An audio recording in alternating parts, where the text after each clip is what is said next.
This time on Woody's Garage, we tried to make that snowblower go. Okay, there's no adjustment here. This was just loose. And the belt just always rides on it, so it comes down to that adjustment. So, you know, I'm thinking that the friction disc is bad. There's not enough there to reach. So I think I might order one of those up. I'm going to take off this idler pulley, or at least tighten it up. Get a little lube in there. Okay, the deal with this idler is yeah, you can still spin this, but that's actually a good thing. It's kind of a lock nut on the back, so that, you know, the idler's fine. It's nice and loose. Not sure what this is called. Oh yeah, I think it's come down to the disc. I got the numbers and stuff off this thing. I'm gonna look for a new disc drive. I didn't like it, the looks of it immediately, and you know, too much slippage no matter which way you adjust it. So I think that's it. Obviously, it could be running better. We might try cleaning the carburetor again. So I went inside and had my lunch, and I looked for a friction wheel. Is actually what it's called, not a friction disc. And came up with one. It's only the rubber part. If you see underneath there, just the rubber itself is what you replace. So that piece kind of comes apart in two halves, and then the rubber sits inside of it. But you know, I wanted to take off the rear cover and make sure I'm ordering the right one. And I ran it without the cover on, and it works okay. What I think was happening, and it's funny, I mentioned the bump on the cover. I think that bump might be holding it up from working right. Although there's no marks on it whatsoever. So, very weird. Very weird, but here, I'll prove it.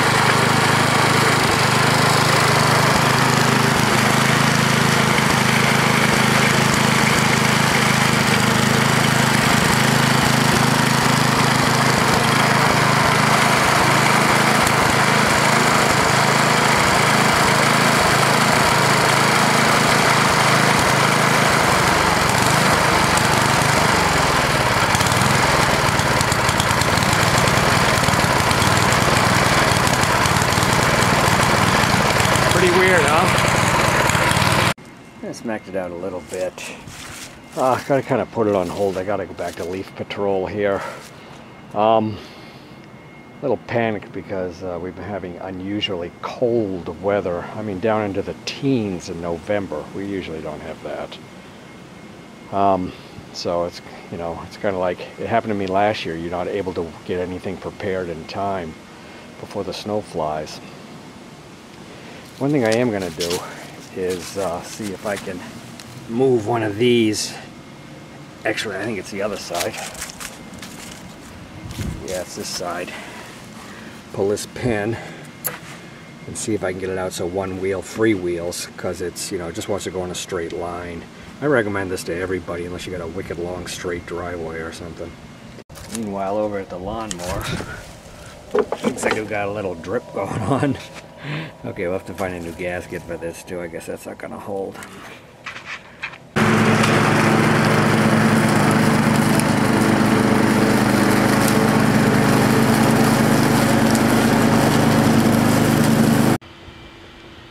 Well, it's starting to get dark. Let's get a lot of leaves done.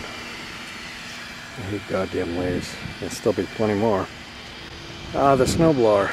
I banged out the cover and I put it back on the bottom. and everything seems fine. The drive is fine, which is good. The carburetor is still messy. Yeah, I can try to clean it up again, or maybe I'll just buy a cheapy aftermarket, since it's a cheapy aftermarket engine. I don't even think it's a Tecumseh. I don't know what the hell it is. There's no real markings on it that I saw, but I'll look again. You know, it's not bad. I undid the took the pin out of here and put it here so that this wheel moves freely and the other wheel's a drive. And these things get kind of wiggly when they're like that, but it's better than fighting them trying to turn around. It's not a good setup. I think this thing ought to have like a little friction or something on it. Okay, I'm inside with the Craftsman Lawnmower that I picked up. It's wobbly wheel, huh? The carburetor's leaking. I'm inside because it's about a 20-degree difference from yesterday. So I'm guessing, you know, I kind of went quickly on this, and the float is probably sticking down is my guess. So I'm going to take it apart and see if maybe the hole that the needle valve goes into is sticky, clogged up, whatever. Well, it doesn't seem too sticky at all, you know? But I like to take a Q-tip and go up there and clean it out. One thing I didn't do is clean this washer that sits down here very well that I took off an old carburetor. You can see it's all bumpy. Yeah, that could have been what was leaking. So I'm going to run this on a piece of sandpaper and get it smoother and put everything back together. You can see on this mower, if you look all over it, that it's got this like fungus growing on it, and from being in like a damp place, probably in a shed that was completely soaked, or a basement where it was just kind of ignored. I got a new gasket for it too. This one was just a bit smaller and seems to fit a lot better. So far we're dry.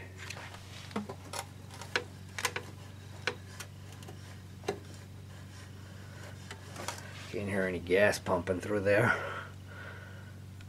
But it's cold out here today. Anyway, got the cover loose. Just a few screws. What I'm going to do today is I'm going to undo this adjustment here and spray some carb cleaner in there. So I'm trying to like keep it so I don't have to take the carburetor off.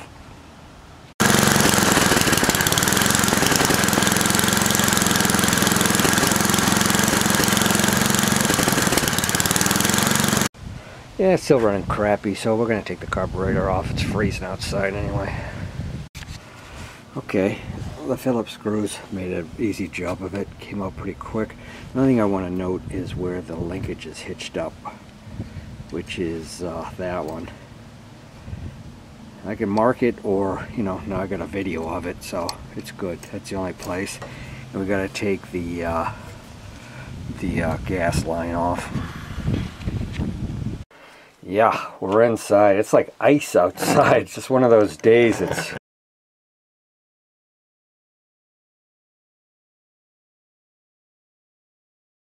There's humidity in the air that makes it really cold.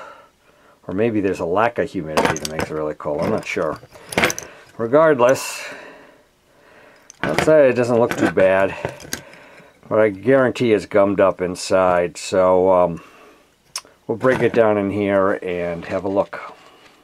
Okay, this is weird. I was taking it apart and this thing fell out of who knows where. I have no idea what that is.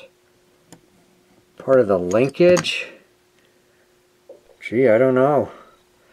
I also noticed that the spring is unhitched on the throttle return. I don't know if you can see that. You can kind of see the spring is just kind of sitting around there. Is it related? I don't know. I really don't know what that thing is. Okay, we got the spring back on the throttle. No big issue there. We got out the O-ring that sits inside of that adjustment because I want to soak this thing in the the tank for a while, I think. Got everything rubber off of it, so I can go in. I'm going to take this apparatus off and this, so it's a little less clunky. Instead of soaking it, we're going to just shoot some WD-40 in there, let it work its magic, loosening up the junk, and then blow it out with compressed air. I never have any luck soaking them. I really don't. Especially in my old, that thing's like 10 years old. So dirty, it probably does it worse. It makes all the, you know, the grime all hard, and it doesn't move. And where this stuff kind of loosens it up. One thing with these carburetors, if you hold them and you shake them, you're supposed to hear something like it goes, something rattling around there, and I don't hear that at all in this carburetor. You know, it'd be so much easier just to buy a new one for $11 and have it shipped. I think I just might do that if it doesn't loosen up.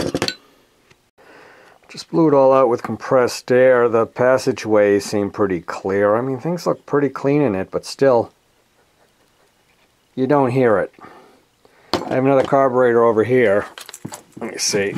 It's got a loose float in it, but that's kind of the sound that you want to hear, but that's actually the float. Yeah,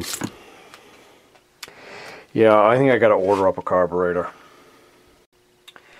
Well, if it was warmer outside, I'd give this thing a shot, but, you know, I still know that that tube is clogged up. What it is in there, I just remembered, it's kind of like a check valve. A ball goes up and down inside of it, and if it gets gummed up, then the carburetor doesn't run right. Well, it's a wet day today. We're back looking at our Yard Machines MTD snowblower. I want to fix this panel today. I'm still waiting on the carburetor, so now we can stop this thing from cracking off. And you know, I might use a soldering iron and do a little plastic welding on it. Started up this thing this morning. It was out of gas. I don't know if it leaked out. I don't see it leaking, but started up pretty good. Still running pretty good. And with the cover off, you can kind of see the mechanism of these levers. Quite sure what that is. But I also want to adjust this when I get it running again, because reverse gear is a forward gear, so it needs to be adjusted so that that disc is a little more off center, or a little to one side than the other side. So inside, the first thing I want to do is kind of stop the bleeding on the cracks by drilling a little hole at the end of the crack. We got 1, 2, 3. See the other one over here. And I was thinking of using, you could just use zip ties too, but I might try the plastic welding. You know, kind of looks like, can look bad, but sometimes if you just like stab it like this, you know, it doesn't look too bad. Okay, the top side is all done. I'm not quite sure if I'm going to do the bottom side or not. Basically, all I'm doing is taking the soldering iron and letting it penetrate a little bit, bridging the crack. That's all. You don't have to even go all the way through. It's better if you don't. I'm going to see how strong it is, maybe do the other side. Okay, we did this on the inside, just kind of dragged it along the crack. And then we dragged it along the crack on the outside. It's really sturdy. I don't think it's going to break. Doesn't look that great, but you know, better than a crack. I just noticed I'm missing a bolt up here.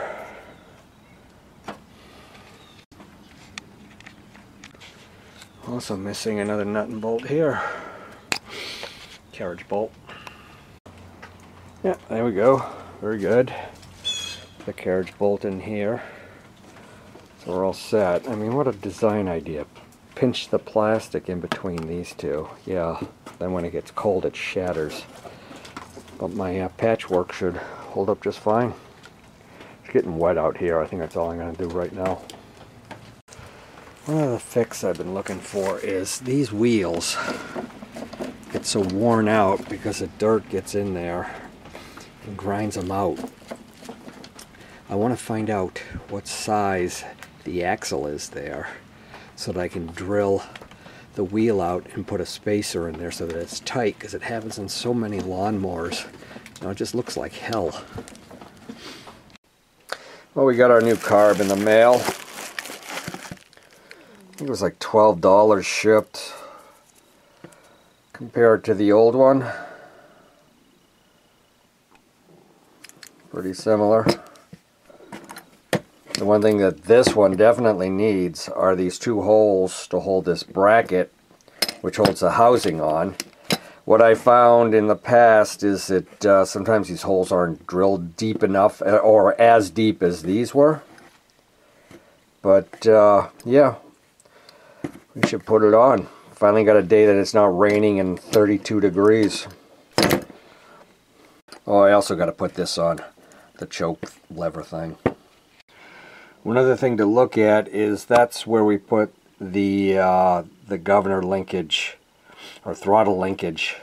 This furthest out, I marked it with a line, and this one's slightly different, but we'll use this one in the corner here.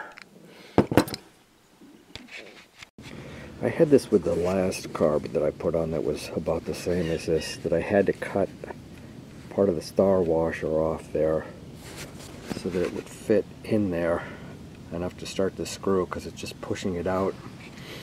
I don't know, maybe I could have gotten it, but it might make it easier. Okay, everything's on. Let's release the gas. Gas should be flowing. Let's hope it doesn't start leaking. We'll put on the choke. I'll pull up the throttle, and I guess we'll see if it starts.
Well, it sounds pretty good. Not terrific. I'm going to get the old oil out of it. And, you know, I should have drained the gas, really. I have no idea how old it was, but I think we got the water out of the gas. The gas is just kind of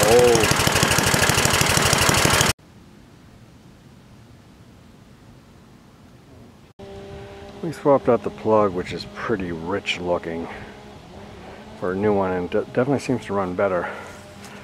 I've adjusted the carb around and it runs pretty good. Starts first pull. misses every now and then, but you know, got the clean oil in it, etc. Still some more adjustments to do. Alright, it's running decent.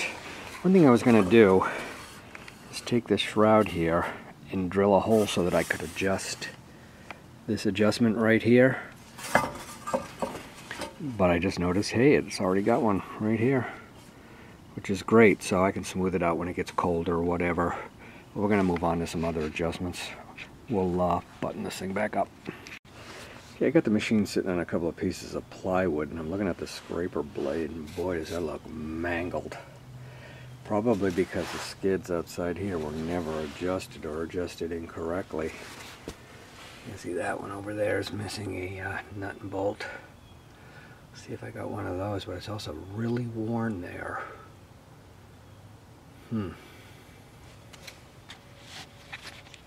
So cleaning the scraper blade, I looked and I saw this little nub, which is a place to add oil. So the scraper blade is wanked completely. It's so cooked. You can see this is kind of bent in. Should really get a new scraper blade. Okay, we set the skids up to about a chopstick height up, since I'm not on tar. Most of my driveway's dirt, so that'll give me a little bit of room on both sides, although that should definitely be replaced. We're putting gear oil, just regular gear oil. I put a couple of squirts of double O oil in there, and I just said I'm just going to use gear oil. The double O oil is a thicker oil which will not leak. So if you got a leaky unit that's dripping, get double O grease and put it in there, and it won't leak, and it will lubricate. I'm going to spray some silicone lubricant into the chute and surrounding area in the auger and stuff like that. Helps the snow slide a little better.